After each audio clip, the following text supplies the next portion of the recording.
Assalamualaikum warahmatullahi wabarakatuh. Selamat pagi.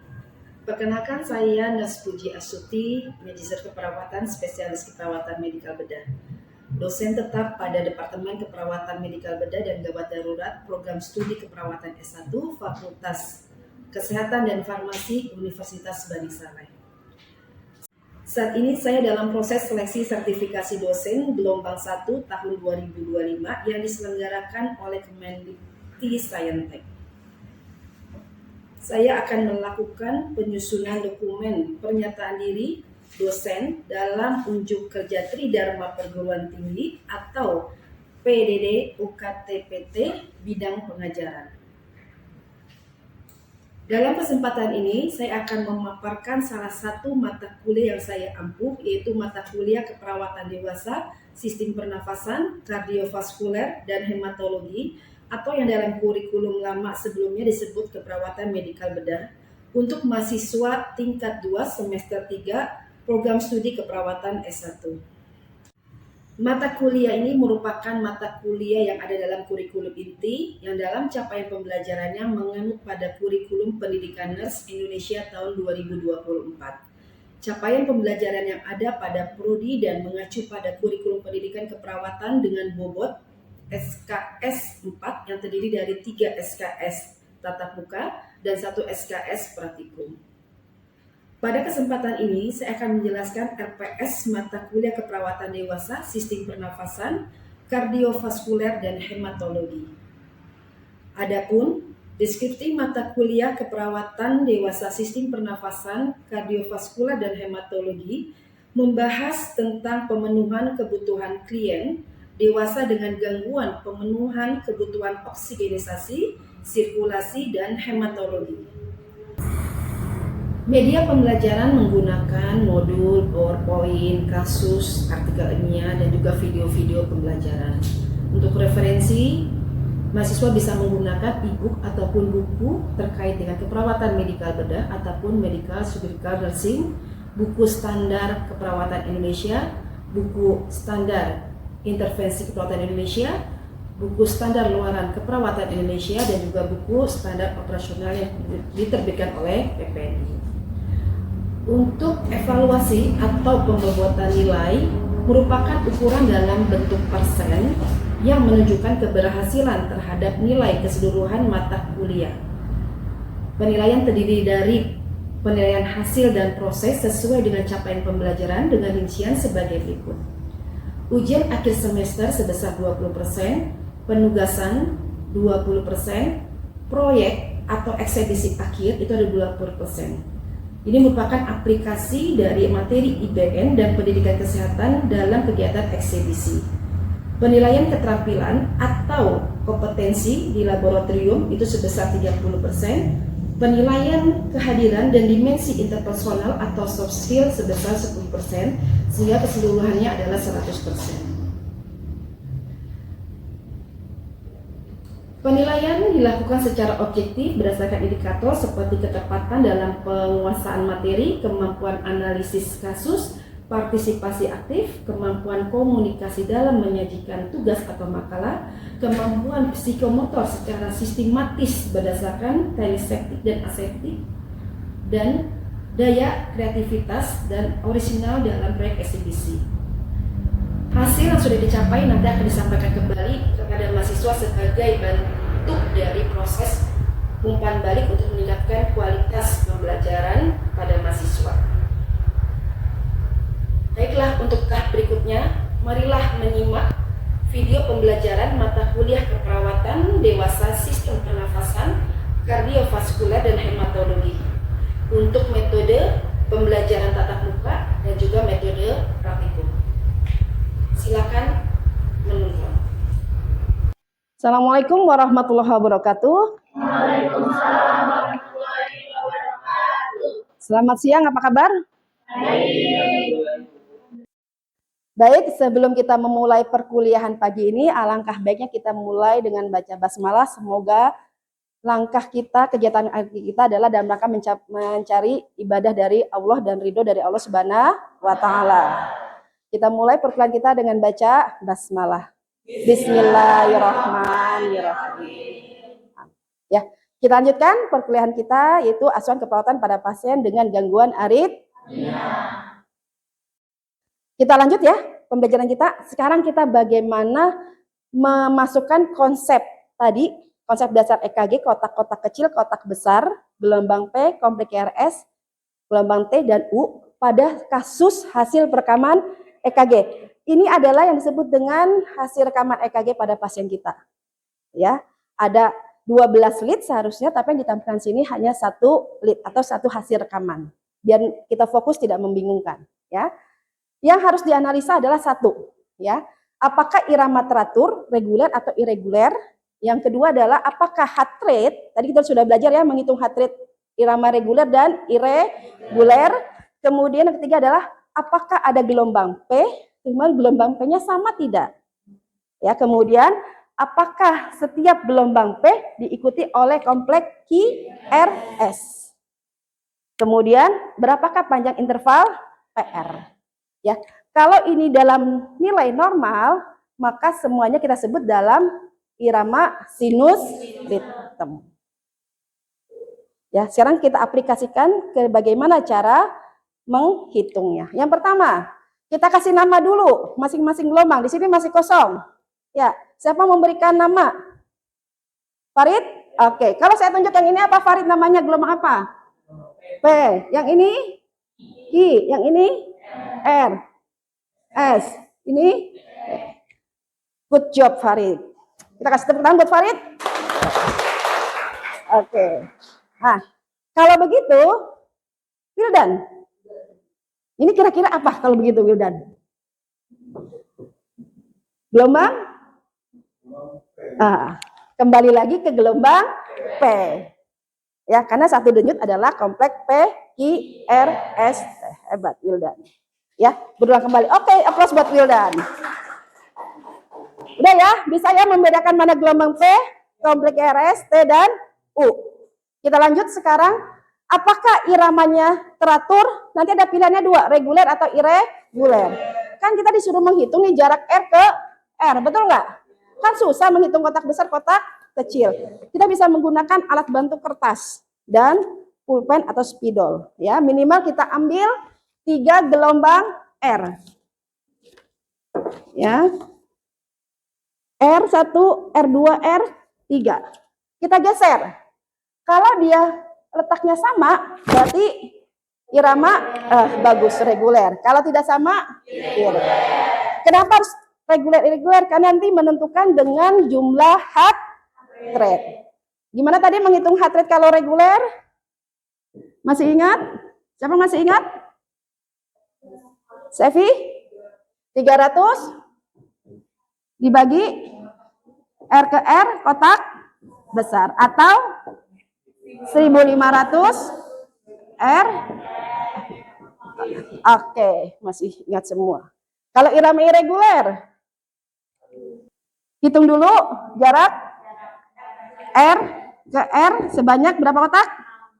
6 detik atau 30 kotak besar 6 detik, ya kan? Lalu setelah dapat jumlahnya dikali 10. Ya, kenapa 10?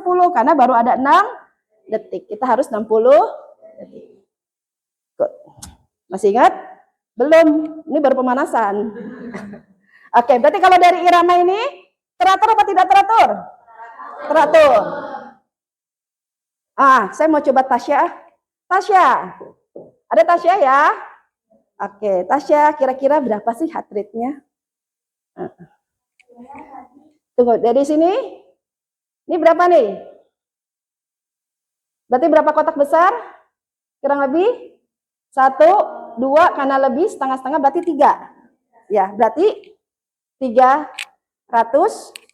dibagi berapa Tasya? 3. Dapat berapa? 100 kali per menit. Normal apa tidak normal? Normal. Kalau kurang dari 300, kurang dari 60, kita sebut bradikardi. Kalau lebih dari 100, bisa ya? Oke, sekarang kita lihat. Apakah ada gelombang P? Tadi kata Farid, ada. Ya kan? Oke, gelombang P-nya ada. Sama nggak bentuk gelombang P? Sama. Kemudian siapa lagi yang mau jawab? Ada nggak? Apakah setiap P diikuti oleh kompleks IRS? Oke. Ada. Oke, setiap kompleks IRS ada ya? Ada P, ada kompleks IRS. Ada P, ada kompleks IRS. Bisa ya? Nah, sekarang ini berarti normal. Bisa saya simpulkan untuk hari ini. Selanjutnya nanti silakan lihat di link penugasan oleh kelompok. Ya. Ada pertanyaan? Tidak ada. Oke, kita cukupkan untuk pagi hari ini kuliah kita dengan mengucap hamdalah. Alhamdulillahirabbil alamin. Bila taufiq hidayah, wassalamualaikum warahmatullahi wabarakatuh. Tadi kita sudah belajar di kelas bagaimana asuhan kepatuhan pada pasien aritmia. Dan kita lagi sampaikan bahwa tujuan pembelajaran itu mulai dari penjelasan aritmia sampai dengan nanti kalian bisa menyusun bahan edukasi. Masih ingat materi aritmia apaan? Siapa Pak masih ingat pengertian aritmia? Sudah lupa. Ayo. Aritmia berarti berhubungan dengan apa kalau kasus aritmia? Jantung. Bagian apanya dari jantungnya? Ada anatomi, ada listrik, ada fungsi listrik jantung, ya. Dan salah satu kita akan belajar hari ini praktek adalah bagaimana melihat fungsi listrik jantung, ya. Jadi kita nanti akan terkait dengan yang ini nih, mampu melakukan perekaman dan analisa EKG. Nah, kalian sudah pegang semua kertas prosedurnya? Sudah, ya. Dan di depan kita ada pasien kita pasien standar namanya Pak Fajar, ya, yang akan menjadi pasien standar kita, gitu ya. Nah, sebelum kita memulai praktikum, kita coba akan mereview sedikit yang materi sudah kita pelajari tadi pagi. Ya, silakan dibuka prosedurnya. Ada beberapa yang harus kita siapkan untuk memasang EKG. Ya. Sebelum kita akan lihat dulu apa sih EKG itu? Mungkin bisa lihat di situ ya definisi ya. Intinya adalah satu aktivitas listrik ya yang akan direkam sehingga kita bisa melihat bagaimana perubahan potensial listrik pada seorang pasien. Paham ya? Yang adalah listrik jantung ya. Tujuannya adalah untuk melihat kondisi-kondisi gangguan pada listrik jantung, terutama pada kasus aritmia. Ada alat yang dibutuhkan ya. Apa aja kira-kira? Mesin EKG. Pernah lihat alat ini? Pernah. Oke, apa lagi? Elektrodanya. Yang mana ke elektrodanya? Ayo. Kalau di sini simpannya di sini. Ya, ada berbagai macam warna. Tapi jangan terkecoh oleh warna. Yang penting kabelnya. Ya, apalagi kemudian kertas EKG sudah terpasang di sini ya. Kemudian tisu nanti untuk mengelap gel ataupun memakai gel. Kemudian bengkok ada di sini sudah disiapkan. Kemudian alat tulis. Kenapa butuh alat tulis? Mencatat nama, identitas pasien dan identitas perawat. Oke, good, bagus. Apalagi kira-kira alatnya? Swab alkohol. Untuk apa fungsi swab alkohol? Untuk mengangkat. Oke, untuk sterilisasi, desinfektan. Selain desinfektan apa lagi? Ayo. Ini kan suka berminyak nih. Kita pas alkohol buat apa? Membersihkan area yang akan good, bagus ya. Untuk membersihkan area yang dipasang elektroda supaya tidak keringat ya. Jadi tidak nanti pada saat pemasangan tidak mengganggu aktivitas listrik yang direkam. Semuanya sudah lengkap? Oke. Yang penting adalah jelly. Ya, ini adalah jelly yang dipakai. Ya, sebetulnya bisa pakai jelly, bisa pakai yang lain. Masih ingat selain jelly bisa dipakai apa lagi? Satu orang mungkin baru menyebutkan selain jelly bisa pakai? Kan jelly kan bentuknya kan dia tidak cair, tidak padat. Berarti bisa digantikan dengan yang bentuknya cair. Air kan karena penghantar listrik, ya enggak? Ya. Cuma kalau air kan cepat jatuh, ya enggak? Selain air bisa apa lagi? Yang bisa menguap, zat bentuk cacarnya bisa menguap. Alkohol, betul. Masih ingat ya pelajaran tadi di kelas, ya? Oke, bisa pakai alkohol. Ya, kita siap ya, mulai ya dengan demonstrasi dari saya untuk pemasangan EKG. SOP yang kalian pegang, daftar tilik, ya. Tindakan pemasangan EKG terbagi atas 3 tahapan, yaitu pertama tahapan ya, persiapan, pelaksanaan, sama evaluasi atau terminasi. Ya. Tahapan persiapan masih hafal ya, karena semua prosedur hampir sama. Dimulai dari apa? Cek terapi medis, kemudian setelah terapeutik, validasi. Yuk, lanjut, bagus. Prosedur tindakan. Oke. Jangan lupa cuci tangan 6 langkah. Sudah hafal ya, kok tingkat 2 ya, 6 langkah ya. Jangan sampai salah nanti. Oke, setelah itu mengatur posisi pasien. Oke, mengatur posisi yang nyaman bagi pasien yang mau dipasang EKG, apa posisinya? Satu orang mungkin bisa menyebutkan apa nama posisi ini? Supine, ya. Bagus, supine ya. Kemudian jangan lupa menyiapkan lingkungan, terutama memasang skeren. Kenapa harus pasang skeren? Menjaga privasi pasien. Ya. Lalu baru masuk ke tahapan prosedur atau pelaksanaan. Ya. Baik. Sekarang saya akan memperagakan mulai dari tahapan persiapan terlebih dahulu. Nanti tolong dicek di daftar tilik kalian. Kita nanti akan melakukan feedback ataupun evaluasi kira-kira langkah mana yang belum dilakukan. Ya. Saya sekarang akan memperagakan bagaimana cara memasang EKG dimulai dari tahapan persiapan.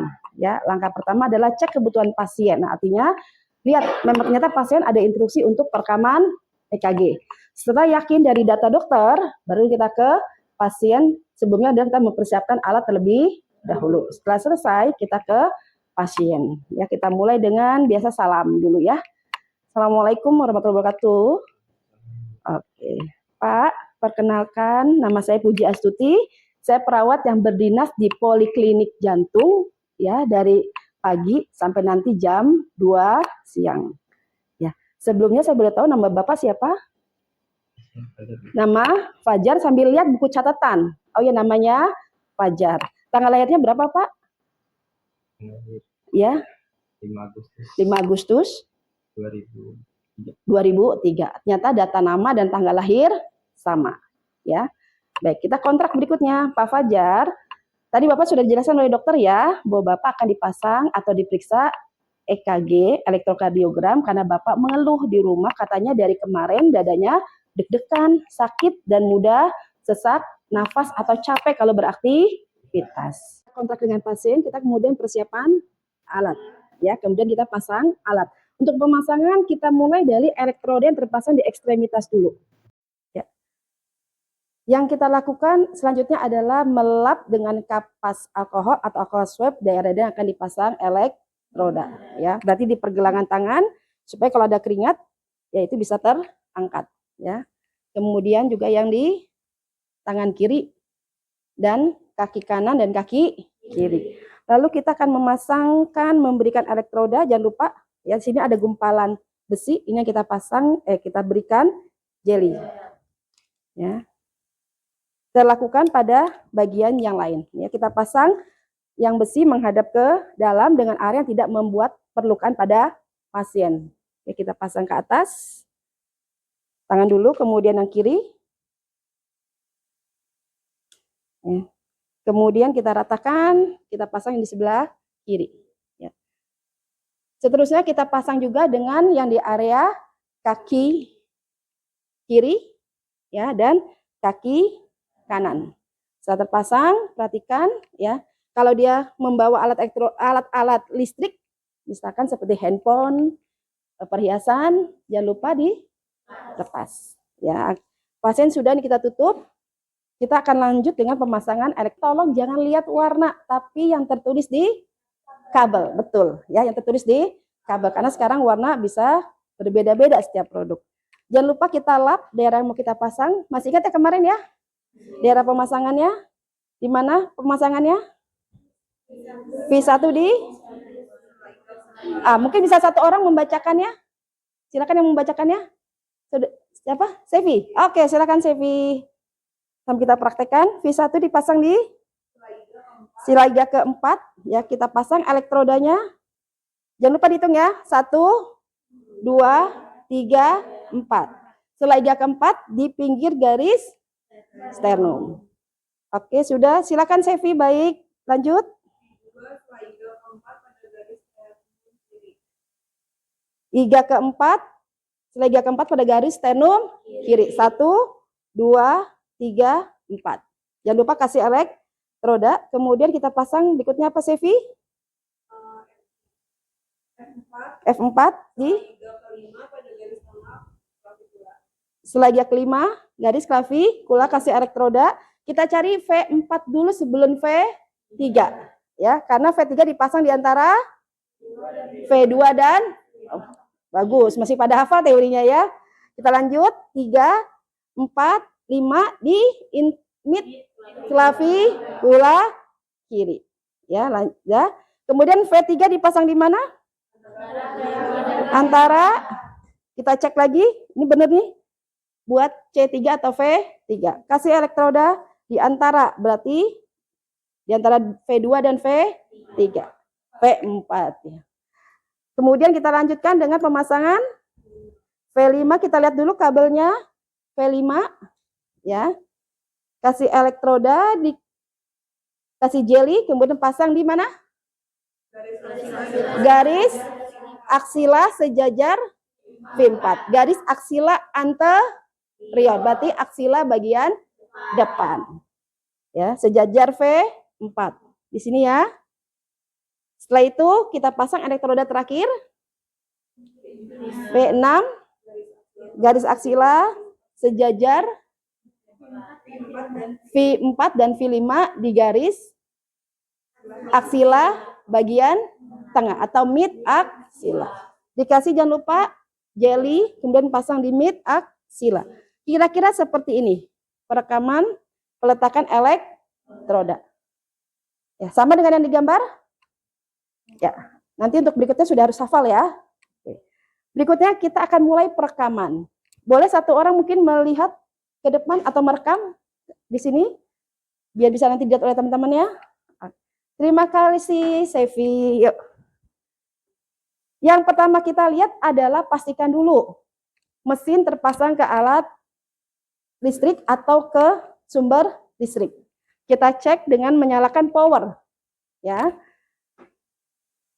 Nyala, ya. Nanti kamu tolong rekam, jadi lihat tombol-tombolnya ya, biar temannya bisa kelihatan jelas. Ya.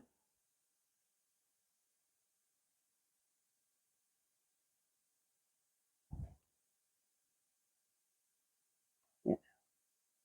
Nah, sudah muncul, ya. Pak Fajar, kita akan mulai merekam ya.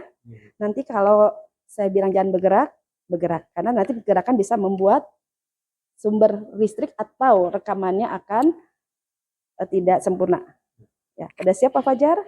Sebentar ya, tahan ya.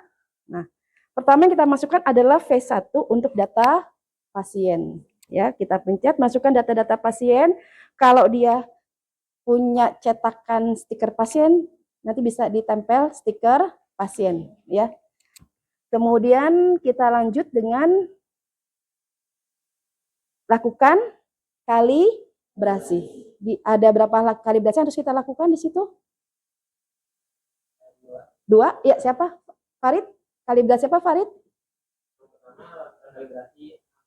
Amplitudo 10 mm per milivolt. Yang kedua, Farid? Ya.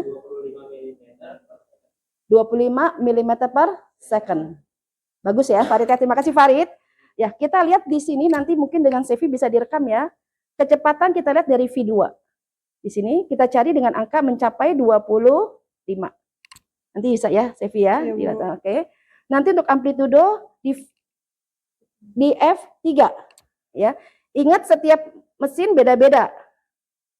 Jadi kita harus melihat dulu. Ya, kebetulan kita ini mesinnya yang model otomatis, jadi bisa otomatis, tapi ada juga yang harus diatur. Ya. Setelah selesai, kita lihat dulu tampilannya. Terlihat di sini ya, rekamannya.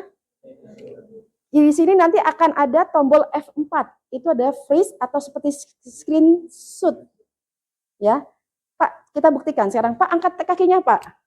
Nah, di sini kelihatan ya, bergelombang. Ya, makanya pasien disuruh diam. Setelah, ya kan bergelombang kan? Ya, kelihatan ya? Oke. Setelah pasien, ya Pak, kita tenangkan kembali. Pak, jangan bergerak ya, memulai perekaman. Ya. Ketika garisnya sudah lurus, EKG-nya ya, hasilnya, kita bisa pencet F4. Nah, kalau sudah begini, pasiennya bergerak pun, hasilnya tidak akan berubah. Kita uji coba ya. Yuk Pak, angkat tangannya Pak. Bergetar nggak? Nggak. Angkat kakinya Pak. Paham ya? Kenapa perlu masuk ke tombol F4. Setelah selesai, kita akan mulai tombol perekaman. Apa yang harus kita pencet untuk tombol perekaman? Start. Ya, kebetulan karena alat ini otomatis, dia akan merekam 12 lead sekaligus. Kita mulai ya. Pak Fajar mulai direkam ya. Oke, jangan lupa kita baca bismillah Pak. Bismillahirrahmanirrahim. Saya nyalakan ya Pak.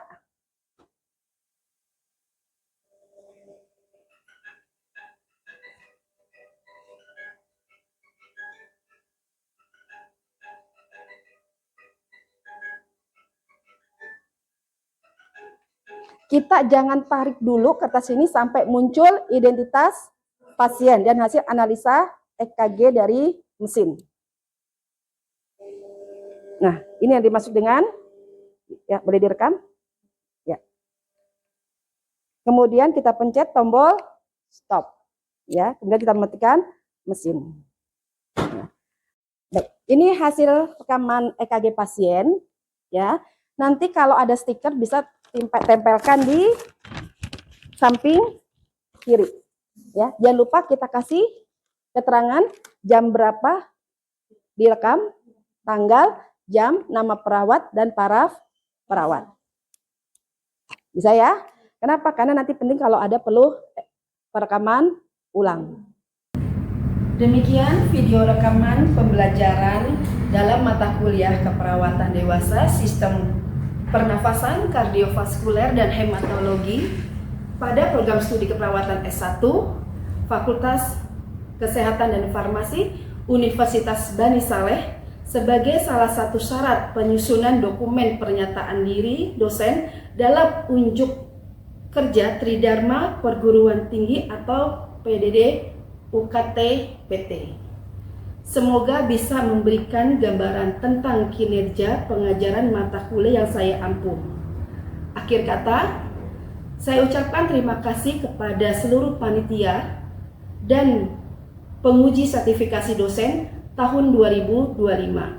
Dan tidak lupa pula saya ucapkan terima kasih kepada seluruh sivitas akademika Fakultas Kesehatan dan Farmasi Universitas Bani Saleh, khususnya para dosen, mahasiswa, dan tenaga pendidikan yang terlibat dalam pembuatan video pengajaran ini. Akhir kata, billahi taufiq wal hidayah, wassalamualaikum warahmatullahi wabarakatuh.